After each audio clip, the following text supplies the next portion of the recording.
ਬਿਸਮਿਲ੍ਲਾਹਿਰਰਹਿਮਾनिर्रहीम ਤੇ अस्सलाम वालेकुम। 16 ਜੁਲਾਈ ਮੰਗਲ ਦੀ ਸਵੇਰ ਤੇ ਅੱਜ ਦੇ ਪੰਜਾਬੀ ਵੀਲੌਗ 'ਚ ਸੱਜਣਾ ਮਿੱਤਰਾਂ ਭੈਣਾਂ ਭਰਾਵਾਂ ਮਾਵਾਂ ਤੇ ਬਜ਼ੁਰਗਾਂ ਨੂੰ ਜੀ ਆਇਆਂ ਨੂੰ ਤੇ ਚੜ੍ਹਦੇ ਪੰਜਾਬ ਦੇ ਸੱਜਣਾ ਤੇ ਮਿੱਤਰਾਂ ਨੂੰ ਸਤਿ ਸ੍ਰੀ ਅਕਾਲ। ਸਭ ਤੋਂ ਪਹਿਲਾਂ ਤੇ ਤੁਹਾਨੂੰ ਚੇਤੇ ਕਰਾਈਏ ਕਿ ਸੋਸ਼ਲ ਮੀਡੀਆ ਫਾਇਰਵਾਲ ਨੂੰ ਨਾਕਾਮ ਬਣਾਉਣ ਵਾਸਤੇ ਇਸ ਚੈਨਲ ਨੂੰ ਸਬਸਕ੍ਰਾਈਬ ਕਰੋ ਜੇ ਹਾਲੇ ਤੱਕ ਨਹੀਂ ਕੀਤਾ। ਵੀਲੌਗ ਵੇਖਣ ਤੋਂ ਬਾਅਦ ਇਹਨੂੰ ਲਾਈਕ ਜ਼ਰੂਰ ਕਰੋ, ਇੱਥੇ ਕਮੈਂਟ ਜ਼ਰੂਰ ਕਰੋ ਤੇ ਇਹਦੇ ਲਿੰਕ ਨੂੰ WhatsApp ਤੇ ਦੂਜੇ ਸੋਸ਼ਲ ਮੀਡੀਆ ਤੇ ਸ਼ੇਅਰ ਕਰੋ। ਹੁਣ ਆਉਨੇ ਅੱਜ ਦੀਆਂ ਗੱਲਾਂ ਬਾਤਾਂ ਵਾਲੇ ਪਾਸੇ ਜਿਹੜੀਆਂ ਖਬਰਾਂ ਤੇ ਚਾਨਣ ਪਾਉਣਾ। ਪਹਿਲੀ ਖਬਰ ਇਹ ਹੈ ਕਿ ਇਮਰਾਨ ਖਾਨ ਸਾਹਿਬ ਨੇ ਕੱਲ ਉਹ ਸੱਚ ਬੋਲ ਛੜਿਆ ਹੈ ਜਿਹੜਾ ਹੁਣ ਤੱਕ ਉਹਨਾਂ ਨਹੀਂ ਬੋਲਿਆ ਸੀ, ਜਾਂ ਇਹ ਕਹੋ ਵੀ ਸੱਚ ਨੂੰ ਪੂਰਾ ਹੀ ਨੰਗਾ ਕਰਕੇ ਸਾਹਮਣੇ ਰੱਖ ਦਿੱਤਾ ਹੈ। ਇਮਰਾਨ ਖਾਨ ਸਾਹਿਬ ਨੇ ਕੱਲ ਮੀਡੀਆ ਨੂੰ ਦੱਸਿਆ ਕਿ ਜਨਰਲ ਬਾਜਵਾ ਸਾਹਿਬ ਨੇ ਸਿਰਫ 2 ਨੰਬਰੀ ਇਮਰਾਨ ਖਾਨ ਨਾਲ ਹੀ ਨਹੀਂ ਕੀਤੀ, ਬਲਕਿ ਉਹ ਜਾਂਦੇ ਜਾਂਦੇ 2 ਨੰਬਰੀ ਜਨਰਲ ਆਸਿਮ ਮੁਨੀਰ ਨਾਲ ਵੀ ਕਰ ਗਏ। ਉਹਨਾਂ ਦੱਸਿਆ ਕਿ ਜਿਹੜੇ ਜਨਰਲ ਬਾਜਵਾ ਸਾਹਿਬ ਸਨ ਉਹਨਾਂ ਨੇ ਇਮਰਾਨ ਖਾਨ ਸਾਹਿਬ ਨੂੰ ਆਖਿਆ ਕਿ ਆਸਿਮ ਮੁਨੀਰ ਸਾਹਿਬ ਨੂੰ ਮੈਂ DGSI ਨਹੀਂ ਰੱਖਣਾ, ਫਾਰਿਗ ਕਰਨਾ। ਇਹ ਖਾਨ ਸਾਹਿਬ ਨੇ ਤਾਂ ਪਤਾ ਨਹੀਂ ਇਹ ਗੱਲ ਕੀਤੀ ਕਿ ਨਹੀਂ। ਜਿਹੜੀ ਮੈਨੂੰ ਪਤਾ ਲੱਗੀ ਸੀ ਉਹ ਇਹ ਸੀ ਕਿ ਬਾਜਵਾ ਸਾਹਿਬ ਨੇ ਇਹ ਬਹਾਨਾ ਮਾਰਿਆ ਕਿ ਕੁਝ ਦੋਸਤ ਇਸਲਾਮੀ ਮੁਲਕ ਨੇ ਜਿਹੜੇ ਬਹੁਤ ਜ਼ਿਆਦਾ ਖਫਾ ਨੇ ਤੇ ਇਹਨਾਂ ਨੇ ਉਹਨਾਂ ਦੇ ਇੰਟਰਸਟ ਦੇ ਖਿਲਾਫ ਬੜਾ ਕੰਮ ਕਰ ਦਿੱਤਾ ਤੇ ਸਾਨੂੰ ਇਹਨਾਂ ਨੂੰ ਹਰ ਸੂਰਤ ਹਟਾਉਣਾ ਪੈਣਾ। ਇਮਰਾਨ ਖਾਨ ਸਾਹਿਬ ਨੇ ਓਕੇ ਕਰ ਛੱਡਿਆ। ਜਿਸ ਵੇਲੇ ਓਕੇ ਕਰ ਛੱਡਿਆ ਤੇ ਜਨਰਲ ਬਾਜਵਾ ਸਾਹਿਬ ਨੇ ਆਸਿਮ ਮੁਨੀਰ ਸਾਹਿਬ ਨੂੰ ਆਖਿਆ ਵੀ ਇਮਰਾਨ ਖਾਨ ਸਾਹਿਬ ਤੁਹਾਨੂੰ ਕੱਢ ਰਹੇ ਨੇ। ਆਸਿਮ ਇਹ ਗੱਲ ਸਾਰੀ ਦੀ ਸਾਰੀ ਸ਼ਹਿਜ਼ਾਦ ਅਕਬਰ ਸਾਹਿਬ ਨੇ ਵੀ ਬਿਆਨ ਕੀਤੀ ਹੈ ਕਿ ਆਸਿਮ ਮੁਨੀਰ ਸਾਹਿਬ ਨੇ ਉਹਨਾਂ ਨਾਲ ਵੀ ਰਾਬਤਾ ਕੀਤਾ। ਜਿਸ ਵੇਲੇ ਸਾਰਾ ਕੰਮ ਹੋ ਰਿਹਾ ਸੀ, ਮੈਂ ਜ਼ਾਹਿਰ ਹੈ ਤਾਂ ਚਸ਼ਮਦੀਦ ਗਵਾਹ ਇਸ ਲਈ ਨਹੀਂ, ਤੁਹਾਨੂੰ ਦੱਸਣਾ ਜ਼ਰੂਰੀ ਹੈ ਕਿ ਉਸ ਵੇਲੇ ਮੈਂ ਪੰਜਾਬ 'ਚ ਹੁੰਦਾ ਸਾਂ। ਮੈਂ ਅਕਤੂਬਰ 2019 'ਚ ਪ੍ਰਾਈਮ ਮਿਨਿਸਟਰ ਹਾਊਸ 'ਚ ਆਇਆ ਸਾਂ ਤੇ ਉਦੋਂ ਤੱਕ ਇਹ ਸਾਰਾ ਕੰਮ ਹੋ ਚੁੱਕਿਆ ਸੀ। ਬਹਰਹਾਲ ਹੁਣ ਜਿਹੜੀ ਇਮਰਾਨ ਖਾਨ ਸਾਹਿਬ ਨੇ ਗੱਲ ਕੀਤੀ ਹੈ ਕਿ ਆਸਿਮ ਮੁਨੀਰ ਸਾਹਿਬ ਨੂੰ ਇਹੀ ਦੱਸਿਆ ਗਿਆ ਕਿ ਤੁਹਾਨੂੰ ਬੁਸ਼ਰਾ ਬੀਬੀ ਜਾਂ ਇਮਰਾਨ ਖਾਨ ਦੀ ਵਜ੍ਹਾ ਤੋਂ ਫਾਰਿਗ ਕੀਤਾ ਗਿਆ ਹੈ, ਲੇਕਿਨ ਹਕੀਕਤ 'ਚ ਇਹਦੇ ਪਿੱਛੇ ਬਾਜਵਾ ਸਾਹਿਬ ਸਨ ਤੇ ਇਹ ਕੰਮ ਸਾਰਾ ਉਹਨਾਂ ਨੇ ਪਾਇਆ ਸੀ। ਇਹ ਤੇ ਹੁਣ ਡਬਲ ਗੇਮ ਹੋ ਗਈ ਜਿਹਦੀ ਵਜ੍ਹਾ ਤੋਂ ਜ਼ਾਤੀ ਰੰਜਿਸ਼ ਬਣੀ ਹੋਈ ਹੈ ਤੇ ਹੁਣ ਜ਼ਾਤੀ ਦੁਸ਼ਮਣੀ ਦੀ ਬਣਾ ਦੇ ਉੱਤੇ ਇਹ ਜੋ ਕੁਝ ਹੋ ਰਿਹਾ ਉਹ ਤੁਹਾਡੇ ਸਾਹਮਣੇ। ਇਹ ਤੇ ਹੋ ਗਈ ਜਿਹੜੀ ਇਮਰਾਨ ਖਾਨ ਸਾਹਿਬ ਨੇ ਅੱਜ ਜਨਰਲ ਬਾਜਵਾ ਸਾਹਿਬ ਦੇ ਆਪਣਾ ਘੜੇ ਤੋਂ ਕੌਲਾ ਚੁੱਕਿਆ ਹੈ। ਇਹ ਘੜੇ ਤੋਂ ਕੌਲਾ ਚੁੱਕਣਾ ਕੀ ਹੁੰਦਾ? ਪੰਜਾਬੀ ਦਾ ਐਕਸਪ੍ਰੈਸ਼ਨ ਹੈ, ਮਤਲਬ ਕਿ ਕੋਈ ਗੱਲ ਚਿੱਟੀ ਨੰਗੀ ਕਰ ਦੇਣੀ, ਇਹ ਉਹਨੂੰ ਆਖਿਆ ਜਾਂਦਾ। ਤੇ ਇਹਦੇ ਨਾਲ ਅਗਲੀ ਖਬਰ ਜਿਹੜੀ ਤੁਹਾਨੂੰ ਦਿੰਦੇ ਉਹ ਬੜੀ ਇੰਟਰਸਟਿੰਗ ਹੈ। ਹੁਣ ਜਿਸ ਵੇਲੇ ਇਹ ਸਾਰਾ ਕੁਝ ਚੱਲ ਰਿਹਾ ਸੀ, ਜ਼ਾਹਿਰ ਹੈ ਉਹਨਾਂ ਨੇ ਇਹ ਗੱਲਾਂ ਪਰਸੋਂ ਕੀਤੀਆਂ ਸਨ ਤੇ ਕੱਲ੍ਹ ਇਹਨਾਂ 'ਤੇ ਰਿਪੋਰਟਿੰਗ ਹੋਣੀ ਸੀ। ਤੇ ਐਨ ਉਸ ਵੇਲੇ ਤੁਸੀਂ ਗੌਰ ਕੀਤਾ ਹੋਏਗਾ ਕਿ ਸਨਮ ਜਾਵੇਦ ਜਿਹੜੀ ਵਿਚਾਰੀ ਇਸ ਵੇਲੇ 1.25 ਸਾਲ 1.5 ਸਾਲ ਤੋਂ ਇਹਨਾਂ ਦਾ ਜ਼ੁਲਮ ਬਰਦਾਸ਼ਤ ਕਰ ਰਹੀ ਹੈ, ਉਹਦੇ ਕੇਸ ਨੂੰ ਅਦਾਲਤਾਂ ਦੇ ਵਿੱਚ ਘਮਾਉਣਾ ਸ਼ੁਰੂ ਕਰ ਦਿੱਤਾ ਤਾਂ ਕਿ ਇਮਰਾਨ ਖਾਨ ਦੀਆਂ ਇਹ ਗੱਲਾਂ ਕਿਤੇ ਰਿਪੋਰਟ ਹੀ ਨਾ ਹੋਣ। ਮੀਡੀਆ ਦੀ ਸਾਰੀ ਵਿੰਡੋ ਜਿਹੜੀ ਹੈ ਉਹ ਉਸ ਕੇਸ 'ਤੇ ਚਲੀ ਜਾਏ। ਹਾਲਾਂਕਿ ਸਨਮ ਜਾਵੇਦ ਨੂੰ ਤੇ ਅਦਾਲਤ ਨੇ ਛੱਡ ਦਿੱਤਾ ਸੀ ਤੇ ਉਹਨੇ ਵਿਚਾਰੀ ਨੇ ਕੋਈ ਜੁਰਮ ਵੀ ਹੋਰ ਨਹੀਂ ਕੀਤਾ ਵੀ ਉਹਨੂੰ ਫੜਿਆ ਜਾਏ। ਅਚਾਨਕ ਵਿੱਚ ਬਲੂਚਿਸਤਾਨ ਪੁਲਿਸ ਪਾ ਛੱਡੀ ਤੇ ਅਚਾਨਕ ਤੁਹਾਨੂੰ ਪਤਾ ਕਿ ਅਗਰ ਇਹਨਾਂ ਨੇ ਖੜਨਾ ਹੁੰਦਾ, ਜਿਹਨੂੰ ਖੜਨਾ ਹੁੰਦਾ ਸਾਨੂੰ ਪਤਾ ਹੈ ਸਾਰੀ ਗੱਲ ਦਾ, ਅਸੀਂ ਇਹ ਭੁਗਤਿਆ ਸਾਰਾ ਕੁਝ। ਜਿਹਨੂੰ ਖੜਨਾ ਹੁੰਦਾ, ਜਦੋਂ ਇਹਨਾਂ ਪਰਸੋਂ ਗ੍ਰਿਫਤਾਰ ਕਰ ਲਿਆ ਸੀ ਸਨਮ ਜਾਵੇਦ ਨੂੰ ਤੇ ਇਹਨਾਂ ਨੇ ਸ਼ਾਮੀ ਉੱਥੇ ਅਦਾਲਤ ਦੇ ਵਿੱਚੋਂ ਡਿਊਟੀ ਮੈਜਿਸਟ੍ਰੇਟ ਦੇ ਕੋਲੋਂ ਰਿਮਾਂਡ ਲੈਣਾ ਸੀ, ਆਪਣਾ ਜਿਹੜਾ ਦੂਸਰੇ ਸੂਬੇ ਲੈ ਕੇ ਜਾਣ ਦਾ ਜਿਹੜਾ ਸਫਰੀ ਰਿਮਾਂਡ ਹੁੰਦਾ ਜਾਂ ਜੋ ਵੀ ਉਹਨੂੰ ਕਹਿਣਾ ਇਹਨਾਂ ਨੇ ਇਜਾਜ਼ਤਨਾਮਾ, ਉਹ ਲੈਣਾ ਸੀ ਤੇ ਇਹਨਾਂ ਜਹਾਜ਼ ਦੇ ਵਿੱਚ ਪਾਉਣਾ ਸੀ ਜਾਂ ਗੱਡੀ 'ਚ ਪਾਉਣਾ ਸੀ। ਤੇ ਸਵੇਰ ਜਦੋਂ ਖੁੱਲ੍ਹਣੀ ਸੀ ਅਦਾਲਤ ਸੁਪਰੀਮ ਆਪਣਾ ਹਾਈ ਕੋਰਟ ਤੇ ਉੱਥੇ ਜਨਾਬ ਪਟੀਸ਼ਨ ਹੋਣੀ ਸੀ ਤੇ ਉਹ ਤੇ ਉੱਥੇ ਪੇਸ਼ ਹੋਈ ਹੋਣੀ ਸੀ ਆਲਰੇਡੀ ਬਲੋਚਿਸਤਾਨ ਹਾਈ ਕੋਰਟ ਦੇ ਵਿੱਚ। ਤੇ ਹਾਈ ਕੋਰਟ ਨੇ ਕਹਿਣਾ ਸੀ ਹੁਣ ਸਾਡੀ ਹਦੂਦ 'ਚ ਹੀ ਨਹੀਂ ਤੇ ਅਸੀਂ ਇਹ ਗੱਲ ਕਿਸ ਤਰ੍ਹਾਂ ਸੁਣੀਏ। ਲੇਕਿਨ ਉਹਨਾਂ ਇਹ ਕੰਮ ਨਹੀਂ ਕੀਤਾ। ਉਹਨਾਂ ਸਾਰੀ ਰਾਤ ਸਨਮ ਜਾਵੇਦ ਨੂੰ ਉੱਥੇ ਰੱਖਿਆ। ਅਗਲੇ ਦਿਨ ਵੀ ਸਵੇਰੇ ਸਵੇਰੇ ਮੈਜਿਸਟ੍ਰੇਟ ਦੇ ਸਾਹਮਣੇ ਪੇਸ਼ ਨਹੀਂ ਕੀਤਾ, ਲੇਟ ਪੇਸ਼ ਕੀਤਾ ਤਾਂ ਕਿ ਪਟੀਸ਼ਨ ਆਰਾਮ ਦੇ ਨਾਲ ਫਾਈਲ ਹੋ ਜਾਏ ਇਸਲਾਮਾਬਾਦ ਹਾਈ ਕੋਰਟ ਦੇ ਵਿੱਚ। ਆਰਾਮ ਨਾਲ ਵਕੀਲ ਸਾਹਿਬ ਜਾ ਕੇ ਸੌਂ ਕੇ ਉੱਠ ਕੇ ਤਸੱਲੀ ਦੇ ਨਾਲ 10, 10:30, 11 ਵਜੇ ਪਟੀਸ਼ਨ ਫਾਈਲ ਕਰ ਲੈਣ। ਫਿਰ ਉਸ ਤੋਂ ਬਾਅਦ ਉੱਤੇ ਨੰਬਰ ਲੱਗ ਜਾਏ, ਫਿਰ ਨੰਬਰ ਲੱਗਣ ਤੋਂ ਬਾਅਦ ਪਤਾ ਲੱਗ ਜਾਏ ਕਿ ਜਨਾਬ ਉਹ ਸੁਣ ਰਹੀ ਹੈ, ਬੈਂਚ ਵੀ ਬਣ ਜਾਏ, ਫਿਰ ਆ ਕੇ ਉਹਨਾਂ ਜਨਾਬੇ ਵਾਲਾ ਇੱਥੇ ਪੇਸ਼ ਕੀਤਾ ਇਹਨਾਂ ਨੂੰ।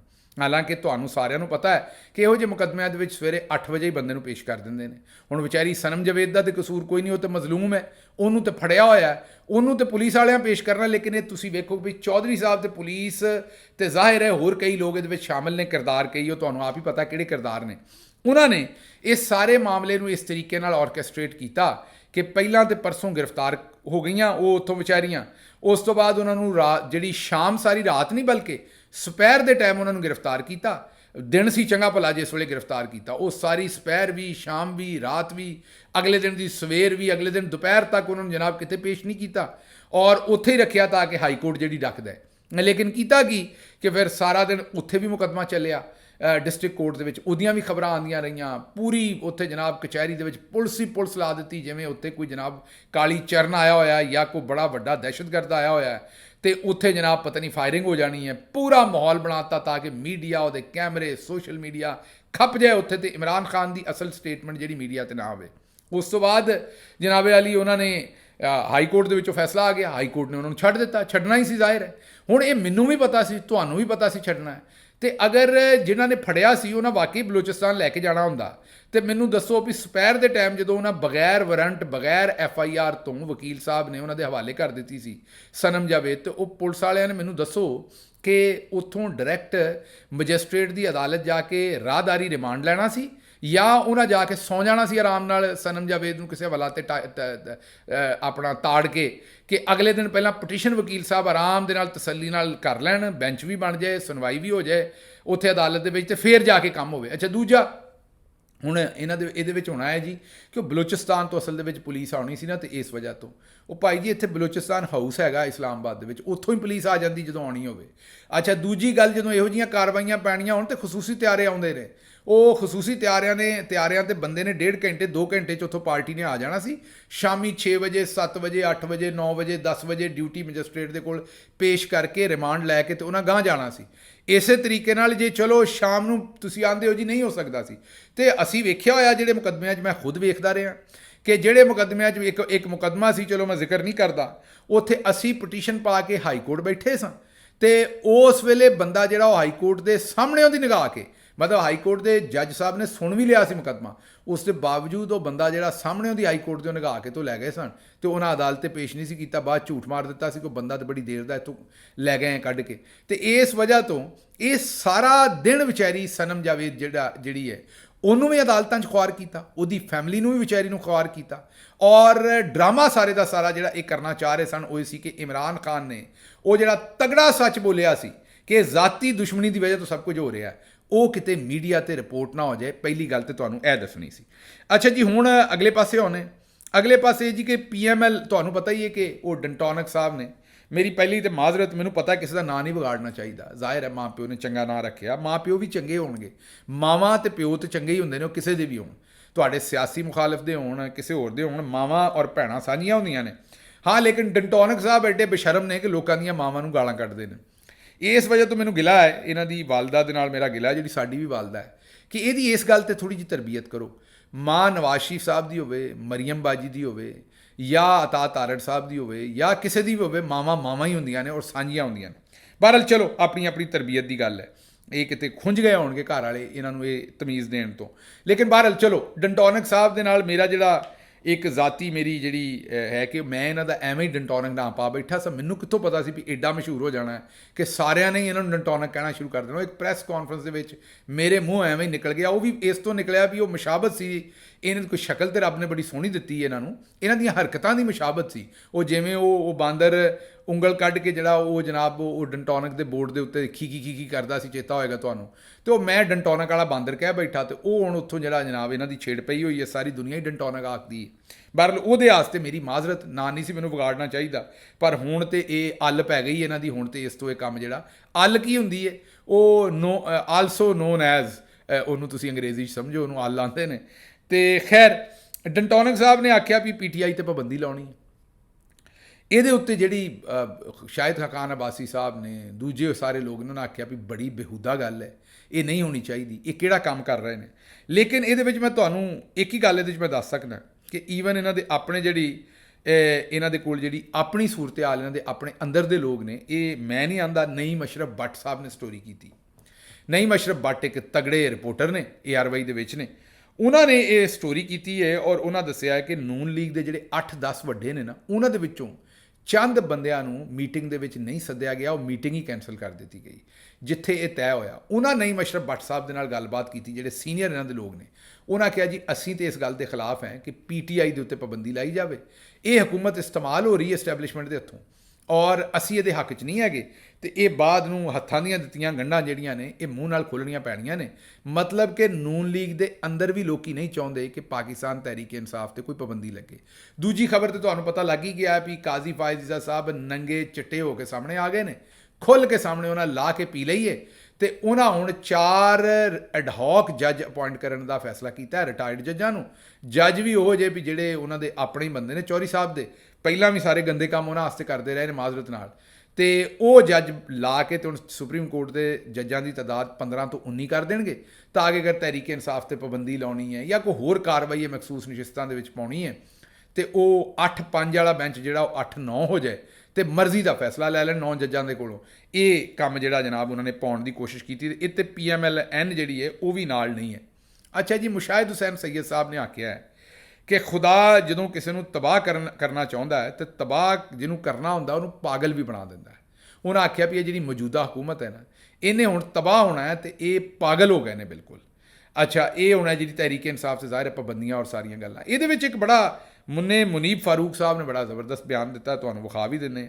ਉਹਨਾਂ ਨੇ ਕਿਹਾ ਜੀ ਕਿ ਜਿਹੜੀ PTI ਤੇ ਪਾਬੰਦੀ ਹੈ ਨਾ, ਇਹ ਫੌਜ ਲਾ ਰਹੀ ਹੈ, ਇਸਟੈਬਲਿਸ਼ਮੈਂਟ ਲਾ ਰਹੀ ਹੈ, ਇਹ ਨੂਨ ਲੀਗ ਨਹੀਂ ਲਾ ਰਹੀ, ਇਹ ਉਹਨਾਂ ਦਾ ਫੈਸਲਾ ਉਹ ਲਾ ਰਹੇ ਨੇ, ਇਹਨਾਂ ਕੋਲੋਂ ਤੇ ਵਿਚਾਰਿਆਂ ਕੋਲੋਂ ਸਿਰਫ ਲਵਾ ਰਹੇ ਨੇ, ਇਹ ਅੱਗੇ ਨੇ। ਲੇਕਿਨ ਅਸਲ ਦੇ ਵਿੱਚ ਇਹਦੇ ਪਿੱਛੇ ਜਿਹੜੀ ਤਾਕਤ ਹੈ ਉਹ हुकूमत ਦਾ नहीं है, बड़ों का है और वो बहुत संजीदा है। अदालतें जो भी फैसले कर लें वो नहीं मानेंगे। वो कहता है पहले माफ़ी मांगना शुरू करो। ये मुनीब ने किया, मुनीब फारूक भी परेशान, उन्होंने कहा जी मैं बड़ा परेशान है कि ये मामलात की चल रहे हैं, किस पासे चल रहे हैं। तो मुनीब फारूक साहब ने ये नहीं कहा भी ये भैड़ा काम है, माड़ा काम है, इंज नहीं होना चाहिए, एक पोलीटिकल पार्टी नाल इंज नहीं करना चाहिए, वो नहीं। ਉਹ ਸਿਰਫ ਇਹ ਦੱਸਦੇ ਨੇ ਕਿ ਜਨਾਬ ਇਹ ਫਲਾਣੇ ਬੰਦੇ ਦਾ ਕਤਲ ਹੋਇਆ ਤੇ ਇੰਜ ਕਤਲ ਹੋਇਆ, ਜਾਂ ਇੰਜ ਇੱਕ ਬੰਦਾ ਆਂਦਾ ਉਹਨੂੰ ਮੈਂ ਕਤਲ ਕਰ ਦੇਣਾ। ਉਹਨਾਂ ਦੀ ਜ਼ਿੰਮੇਵਾਰੀ ਸਿਰਫ ਜਿੰਨਾ ਉਹਨਾਂ ਨੂੰ ਕੋਈ ਬੰਦਾ ਆਂਦਾ ਹੈ ਨਾ ਉਹ। ਲੇਕਿਨ ਮੁਨੀਬ ਸਾਹਿਬ ਦਾ ਵੀ ਇੱਕ ਬੜੀ ਖੂਬਸੂਰਤੀ ਹੈ। ਮੁਨੀਬ ਸਾਹਿਬ ਕਿਉਂਕਿ ਪੜ੍ਹੇ ਲਿਖੇ ਬੰਦੇ ਨੇ ਤੇ ਉਹਨਾਂ ਦਾ ਦਿਲ ਇਹ ਹੈ ਕਿ ਉਹਨਾਂ ਨੂੰ ਬੜਾ ਇਖਲਾਕੀ ਜਰਨਲਿਸਟ ਵੀ ਮੰਨਿਆ ਜਾਏ। ਉਹਨਾਂ ਨਾਲ ਕਦੀ ਗੱਲਬਾਤ ਕਰੋ ਨਾ, ਤੇ ਕਿਉਂਕਿ ਪੜ੍ਹੇ ਲਿਖੇ ਨੇ ਤੇ ਉਹ ਇਹ ਮੰਨਦੇ ਨਹੀਂ ਕਿ ਮੈਂ ਸਾਰੇ ਗੰਦੇ ਕੰਮ ਕਰਨਾ ਹੈ। ਮਤਲਬ ਉਹਨਾਂ ਨਾਲ ਅਗਰ ਤੁਹਾਡੀ ਗੱਲਬਾਤ ਹੋਵੇ ਤੇ ਉਹ ਐਕਸਪੈਕਟ ਇਹ ਕਰਦੇ ਨੇ ਕਿ ਤੁਸੀਂ ਉਹਨਾਂ ਦੇ ਬਾਰੇ ਬੜੀ ਜਨਾਬ ਧੀਮੀ ਗੱਲ ਕਰੋ, ਬੜੀ ਬਾਇਜ਼ਤ ਤਰੀਕੇ ਨਾਲ ਗੱਲ ਕਰੋ, ਕਿਉਂਕਿ ਉਹ ਤੇ ਬੜੇ ਚੰਗੇ ਕੰਮ ਕਰਨ ਡਏ ਨੇ। ਮਤਲਬ ਇਹ ਜਿਹੜਾ ਉਹਨਾਂ ਤਜਜ਼ੀਆ ਦਿੱਤਾ ਹੈ ਆਪਣਾ, ਇਹ ਜਿਹੜੀ ਖਬਰ ਦਿੱਤੀ ਹੈ, ਇਹਦੇ ਵਿੱਚ ਉਹਨਾਂ ਆਪਣਾ ਓਪੀਨੀਅਨ ਨਹੀਂ ਦੇਣਾ ਸੀ। ਪੂਰੀ ਦੁਨੀਆ 'ਚ ਲੋਕ ਦਿੰਦੇ ਨੇ ਵੀ ਇਹ ਮਾਮਲਾ ਠੀਕ ਹੋ ਰਿਹਾ ਜਾਂ ਗਲਤ ਹੋ ਰਿਹਾ, ਤੁਸੀਂ ਖਬਰਾਂ ਤਾਂ ਨਹੀਂ ਪੜ੍ਹ ਰਹੇ ਨਾ, ਤੁਸੀਂ ਤੇ ਤਜਜ਼ੀਆ ਨਿਗਾਰ ਦੇ ਤੌਰ ਤੇ ਗੱਲ ਦੱਸ ਰਹੇ ਹੋ। ਲੇਕਿਨ ਬਹਰਹਾਲ ਕੰਮ ਸਾਰੇ ਭੈੜੇ ਕਰਨੇ ਨੇ, ਲੇਕਿਨ ਫਿਰ ਉਹ ਉਹਨਾਂ ਦਾ ਤਕਾਜ਼ਾ ਹੈ ਕਿ ਬਾਕੀ ਸਾਰੇ ਕੰਮ ਜਿਹੜੇ ਨੇ ਨਾ ਉਹ ਠੀਕ ਕੀਤੇ ਜਾਣ। ਅੱਛਾ ਜੀ, ਇੰਟਰਸੈਪਟ ਦੇ ਵਿੱਚ ਪਹਿਲਾਂ ਹੁੰਦੇ ਸਨ, ਹੁਣ ਛੱਡ ਗਏ ਨੇ। ਰਾਇਨ ਗ੍ਰਿਮ ਜਿਹੜੇ ਨੇ ਉਹਨਾਂ ਨੇ ਔਰ ਵਕਾਸ ਅਹਿਮਦ ਨੇ ਇੱਕ ਆਰਟੀਕਲ ਲਿਖਿਆ ਹੈ ਕਿ ਜਿਹੜੀ ਕੀਨੀਆ ਦੀ ਅਦਾਲਤ ਹੈ ਉਹਨਾਂ ਜਿਹੜਾ ਫੈਸਲਾ ਦਿੱਤਾ ਉਹਦੇ 'ਚ ਵਾਜ਼ੇ ਕਰ ਦਿੱਤਾ ਹੈ ਕਿ ਅਰਸ਼ਦ ਸ਼ਰੀਫ ਨੂੰ ਸ਼ਹੀਦ ਕਰਨ ਤੋਂ ਪਹਿਲਾਂ ਉਹਨਾਂ ਦੇ ਉੱਤੇ ਬੜਾ ਸ਼ਦੀਦ ਤਸ਼ੱਦਦ ਵੀ ਕੀਤਾ ਗਿਆ ਹੈ। ਹਾਂਜੀ, ਔਰ ਉਹਦੇ 'ਚ ਹੋਰ ਵੀ ਉਹਨਾਂ ਬੜੀਆਂ ਗੱਲਾਂ ਕੀਤੀਆਂ ਨੇ ਕਿ ਕਿਸ ਤਰ੍ਹਾਂ ਕੀਨੀਆ ਦੀ ਹਕੂਮਤ ਦੇ ਵਿੱਚ ਵੀ ਔਰ ਪਾਕਿਸਤਾਨ ਦੀ ਹਕੂਮਤ ਦੇ ਵਿੱਚ ਵੀ ਬੜੇ ਸਾਰੇ ਲੋਕ ਜਿਹੜੇ ਨੇ ਇਹਦੇ 'ਚ ਇਨਵੋਲਵ ਹੋ ਸਕਦੇ ਨੇ। ਅਦਾਲਤ ਦੇ ਫੈਸਲੇ ਨੇ ਬੜੇ ਸਾਰੇ ਰਾਜ਼ਾਂ ਦੇ ਉੱਤੋਂ ਪਰਦਾ ਜਿਹੜਾ ਉਹ ਚੁੱਕ ਦਿੱਤਾ ਹੈ। ਅੱਛਾ ਜੀ, ਅਗਲੀ ਖਬਰ ਜਿਹੜੀ ਹੈ ਉਹ 181 ਕਰੋੜ ਰੁਪਈਆ, ਜੀ ਹਾਂ 181 ਕਰੋੜ 181 ਕਰੋੜ ਰੁਪਈਆ ਜਿਹੜਾ ਉਹ ਸ਼ਹਬਾਜ਼ ਸ਼ਰੀਫ ਸਾਹਿਬ ਨੇ ਵੰਡ ਦਿੱਤਾ ਹੈ। ਜੀ ਹਾਂ, ਵੰਡ ਦਿੱਤਾ ਹੈ 2-3 ਮਹਿਕਮਿਆਂ ਦੇ ਵਿੱਚ, ਵਫਾਕੀ ਮਹਿਕਮਿਆਂ ਦੇ ਵਿੱਚ ਬੋਨਸ ਦੇ ਤੌਰ ਤੇ, ਅਜ਼ਾਜ਼ੀਏ ਦੇ ਤੌਰ ਤੇ। ਉਹਨਾਂ ਆਖਿਆ ਵੀ ਤੁਸੀਂ ਬੜਾ ਹੀ ਚੰਗਾ ਕੰਮ ਕੀਤਾ ਸਾਡੀ ਖਿਦਮਤ ਕਰਕੇ, ਤੇ ਤੁਸੀਂ ਇਹ ਬਜਟ ਬਣਾਇਆ, ਗਰੀਬਾਂ ਨੂੰ ਲੰਮਿਆਂ ਪਾ ਛੱਡਿਆ, ਬੜਾ ਚੰਗਾ ਕੰਮ ਕੀਤਾ, ਤੇ ਇਸ ਵਾਸਤੇ ਇਹ ਤੁਹਾਡਾ ਬੋਨਸ ਹੈ। ਇੱਕ ਪਾਸੇ ਲੋਕਾਂ ਨੂੰ ਖਾਣ ਨੂੰ ਰੋਟੀ ਨਹੀਂ ਲੱਭਣ ਡਈ, ਤੇ ਇਹਨਾਂ 181 ਕਰੋੜ ਰੁਪਈਆ, ਇਹ ਤਕਰੀਬਨ ਕੋਈ 2 ਅਰਬ ਦੇ ਕਰੀਬ ਬਣ ਜਾਏਗਾ, ਜ਼ਾਹਿਰ ਹੈ ਤੁਹਾਨੂੰ ਪਤਾ। ਇਹ ਇਹਨਾਂ ਜਨਾਬੇ ਵਾਲਾ ਫੂਕ ਦਿੱਤਾ ਹੈ। ਪੰਜਾਬ 'ਚ ਬੱਚਿਆਂ ਦੇ ਕੋਲ ਕਿਤਾਬਾਂ ਨਹੀਂ ਹੈਗੀਆਂ, ਪੰਜਾਬ ਦੇ ਵਿੱਚ ਲੋਕਾਂ ਕੋਲ ਹੈਲਥ ਕਾਰਡ ਨਹੀਂ ਹੈਗਾ, ਖਾਣ ਨੂੰ ਲੋਕਾਂ ਕੋਲ ਰੋਟੀ ਨਹੀਂ ਹੈਗੀ। ਸਿਰਫ ਪੰਜਾਬ ਦੀ ਗੱਲ ਨਹੀਂ ਹੈ, ਸਿਰਫ ਉੱਥੇ ਹਕੂਮਤ, ਇਸ ਤੋਂ ਮੈਂ ਦੱਸਣ ਡਿਆ ਪੂਰੇ ਮੁਲਕ ਦਾ ਹੀ ਇਹ ਹਾਲ ਹੈ। ਤੇ ਦੂਜੇ ਪਾਸੇ 181 ਕਰੋੜ ਜਿਹੜਾ ਹੈ ਉਹ ਇਹਨਾਂ ਲਾ ਛੱਡਿਆ ਜਨਾਬੇ ਵਾਲਾ ਸਿਰਫ ਆਜ਼ਾਜ਼ੀਏ ਦੇ ਉੱਤੇ। ਅੱਛਾ ਜੀ, ਅਗਲੀ ਖਬਰ ਜਿਹੜੀ ਹੈ ਉਹ ਹੈਗੀ ਹੈ 1993 ਦੇ ਵਿੱਚ, ਇਹ ਗਸ਼ਕੋਰੀ ਸਾਹਿਬ ਦੀ ਖਬਰ ਹੈ, ਉਹ ਵੀ ਤਗੜੇ ਰਿਪੋਰਟਰ ਨੇ। ਉਹਨਾਂ ਨੇ ਖਬਰ ਦਿੱਤੀ ਕਿ 1993 'ਚ ਇੱਕ ਪਲਾਂਟ ਲੱਗਾ ਬਿਜਲੀ ਦਾ। ਜ਼ਾਹਿਰ ਹੈ ਉਹ ਤੁਹਾਨੂੰ ਪਤਾ ਹੀ ਹੈ ਕਿ ਉਹ ਬੇਨਜ਼ੀਰ ਸਾਹਿਬਾ ਦੀ ਹਕੂਮਤ ਹੋਣੀ ਹੈ ਉਸ ਵੇਲੇ, ਅਗਰ ਮੈਂ ਗਲਤ ਨਹੀਂ, ਜਾਂ ਨਵਾਜ਼ ਸ਼ਰੀਫ ਦੀ ਹੋਏਗੀ। ਬਹਰਹਾਲ 1990 ਤੋਂ 1993 ਤੱਕ ਨਵਾਜ਼ ਸ਼ਰੀਫ ਸਾਹਿਬ, ਇਹਨਾਂ ਦੋਵਾਂ 'ਚੋਂ ਕਿਸੇ ਇੱਕ ਦੀ ਹਕੂਮਤ ਹੋਣੀ ਹੈ। ਉਹ ਜਿਹੜਾ ਪਲਾਂਟ ਲੱਗਾ ਤੇ ਉਸ ਪਲਾਂਟ ਦੇ ਵਿੱਚ ਜਿਹੜਾ ਹਕੂਮਤ ਨੇ ਉਹਨਾਂ ਦੇ ਨਾਲ ਕੀਤਾ, ਐਗਰੀਮੈਂਟ ਕੀਤਾ, ਹੁਣ ਉਹ ਪਲਾਂਟ ਬੰਦ ਹੈ ਬੜੀ ਦੇਰ ਤੋਂ, ਲੇਕਿਨ ਪਾਕਿਸਤਾਨੀ ਆਵਾਮ ਉਹਦੀ ਕਪੈਸਿਟੀ ਪੇਮੈਂਟ ਹਜੇ ਵੀ ਉਹਦੇ 'ਤੇ ਪੈ ਰਹੀ ਹੈ। ਮਤਲਬ ਉਹ ਪਲਾਂਟ ਬਿਜਲੀ ਨਹੀਂ ਦੇ ਰਿਹਾ, ਲੇਕਿਨ ਮੁਆਹਦਾ ਐਸਾ ਕੀਤਾ ਸੀ, ਕਿਉਂਕਿ ਕਿਕਬੈਕਸ ਲੈਂਦੇ ਨੇ, ਜ਼ਾਹਿਰ ਹੈ ਮੁਆਹਦਾ ਐਸਾ ਕੀਤਾ ਸੀ ਕਿ ਬਿਜਲੀ ਲਵੋ ਨਾ ਲਵੋ ਤੁਹਾਨੂੰ ਪੈਸੇ ਦੇਣੇ ਪੈਣੇ ਨੇ। ਤੇ ਜਿਹੜੇ ਤੁਹਾਡੇ ਇੰਨੇ ਬਿੱਲ ਆ ਰਹੇ ਨੇ ਉਹਨਾਂ ਦੀ ਵਜ੍ਹਾ ਹੀ ਇਹ ਹੈ ਕਿ ਉਹ ਕਪੈਸਿਟੀ ਪੇਮੈਂਟ ਦੇ ਚਾਰਜਸ ਤੁਹਾਨੂੰ ਦੇਣੇ ਪੈ ਰਹੇ ਨੇ। ਅੱਛਾ ਜੀ, ਸਰਗੋਧੇ ਤੋਂ ਇੱਕ ਭੈੜੀ ਖਬਰ ਹੈ ਸਾਡੇ ਕੋਲ। ਉੱਥੇ ਇੱਕ ਮੱਝ ਵਿਚਾਰੀ ਜਿਹੜੀ ਹੈ, ਭੈਂਸ ਬਫਲੋ, ਉਹਨੇ ਮੱਝ ਵਿਚਾਰੀ ਨੇ ਪੱਠੇ ਖਾ ਲਏ ਕਿਤੇ। ਬੜਾ ਹੀ ਕੋਈ ਮੂਰਖ ਸੀ, ਬੇਸ਼ਰਮ ਸੀ। ਉਹਨੇ ਦਾਤਰੀ ਫੜ ਕੇ, ਜਿਹਨੂੰ ਦਰਾਂਤੀ ਆਂਦੇ ਨੇ, ਉਹ ਦਾਤਰੀ ਫੜ ਕੇ ਤੇ ਉਹਨੇ ਮੱਝ ਦੀ ਜ਼ੁਬਾਨ ਹੀ ਵੱਢ ਛੱਡੀ, ਜੀਭ ਵੱਢ ਛੱਡੀ। ਤੇ ਹੁਣ ਤੁਸੀਂ ਆਪ ਸੋਚੋ ਵੀ ਉਹ ਮਾਸੂਮ ਦਾ ਕੀ ਕਸੂਰ, ਉਹਨੇ ਜੇ ਪੱਠੇ ਖਾ ਲਏ ਨੇ। ਤੇ ਜੇ ਚਲੋ ਉਹਦਾ ਕੋਈ ਜੁਰਮਾਨਾ ਪਾਉਣਾ, ਪੈਸੇ ਲੈਣੇ ਨੇ, ਉਹਦੇ ਮਾਲਕ ਕੋਲੋਂ ਲੈ ਲਓ। ਇਹ ਲੋਕਾਂ ਸਾਡਿਆਂ ਨੂੰ ਪਤਾ ਨਹੀਂ ਕੀ ਹੋ ਗਿਆ, ਫਰੌਨ ਹੋ ਗਏ ਨੇ। ਜਾਂ ਮੇਰਾ ਮਤਲਬ ਇਹਨਾਂ ਮਰਨਾ ਨਹੀਂ, ਇਹਨਾਂ ਨੂੰ ਕੋਈ ਖੌਫੇ ਖੁਦਾ ਮੁੱਕ ਗਿਆ ਹੈ, ਕੋਈ ਸ਼ਰਮ ਮੁੱਕ ਗਈ ਹੈ। ਕੋਈ ਲਾਗੇ ਚਾਗੇ ਦੇ ਲੋਕ ਵੀ ਇਹਨਾਂ ਨੂੰ ਹਿਆ ਨਹੀਂ ਦਵਾਉਂਦੇ ਵੀ ਜਾਨਵਰਾਂ 'ਤੇ ਇਹੋ ਜਿਹਾ ਜ਼ੁਲਮ ਕਿਉਂ ਕਰਦੇ ਹੋ। ਬਹਰਹਾਲ ਕੀ ਤੁਹਾਨੂੰ ਆਖੀਏ ਤੇ ਕੀ ਦਸੀਏ, ਪੂਰੇ ਦਾ ਪੂਰਾ ਆਵੇ ਦਾ ਆਵਾ ਹੀ ਜਿਹੜਾ ਖਰਾਬ ਹੋਇਆ ਹੈ। ਅਗਲੀ ਖਬਰ ਤੁਹਾਡੇ ਸਾਹਮਣੇ ਜਿਹੜੀ ਰੱਖਣੀ ਹੈ, ਉਹ ਹੈ ਬਿਲਾਵਲ ਜ਼ਰਦਾਰੀ ਸਾਹਿਬ ਨੇ। ਇਹ ਅਮਰੀਕਾ ਗਏ ਨੇ ਤੇ ਆਪਣੇ ਬੈਗ ਆਪੇ ਖਿੱਚੀ ਫਿਰਦੇ ਨੇ। ਅੱਛਾ, ਹੁਣ ਤੁਸੀਂ ਆਖੋਗੇ ਵੀ ਗਿੱਲ ਸਾਹਿਬ ਇਹ ਤਾਂ ਚੰਗੀ ਗੱਲ ਹੈ, ਆਪਣੇ ਬੈਗ ਆਪੇ ਖਿੱਚੀ ਫਿਰਦੇ ਨੇ, ਮਾੜੀ ਗੱਲ ਤਾਂ ਨਹੀਂ, ਬਿਲਕੁਲ ਚੰਗੀ ਗੱਲ ਹੈ ਜੀ, ਕੋਈ ਸ਼ੱਕ ਨਹੀਂ। ਲੇਕਿਨ ਮੈਂ ਤਾਂ ਸਿਰਫ ਇਹ ਦੱਸਣਾ ਵੀ ਇੱਥੇ ਪਾਕਿਸਤਾਨ ਦੇ ਵਿੱਚ ਜਿਹੜੀ ਹੈ ਨਾ ਕਿਆਮਤ ਬਰਪਾ ਕੀਤੀ ਹੁੰਦੀ ਹੈ, ਹਟੋ ਬਚੋ ਪਕੜੋ, 50-50 100-100 ਗੱਡੀਆਂ ਆਵਾਮ ਦੇ ਖਰਚਿਆਂ 'ਤੇ, ਉੱਥੇ ਵੀ ਜੇ ਸਾਦਗੀ ਇਖਤਿਆਰ ਕਰ ਲੈਣ ਤੇ ਇੰਜ ਹੀ ਤਾਰੀਫ ਕਰੀਏ ਅਸੀਂ ਇਹਨਾਂ ਦੀ। ਵੇਖੋ ਬਾਹਰ ਤੇ ਸਾਰੇ ਕੰਮ ਆਪੇ ਹੀ ਕਰਦੇ ਨੇ ਤੇ ਪਾਕਿਸਤਾਨ ਆਉਂਦੇ ਹੀ ਰਾਜੇ ਮਹਾਰਾਜੇ ਬਣ ਜਾਂਦੇ ਨੇ। ਬਹਰਹਾਲ ਇਹ ਵੀ ਇੱਕ ਅੱਲਾ ਇਹਨਾਂ ਨੂੰ ਹਦਾਇਤ ਦੇ, ਮੈਂ ਇਹੀ ਕਹਿ ਸਕਦਾ। ਅੱਛਾ ਜੀ, ਦੂਸਰੀ ਗੱਲ ਇਹ ਹੈ ਕਿ ਪੈਟਰੋਲ ਬੰਬ ਨਵਾਂ ਇਹਨਾਂ ਸੁੱਟ ਦਿੱਤਾ ਆਵਾਮ ਦੇ ਉੱਤੇ।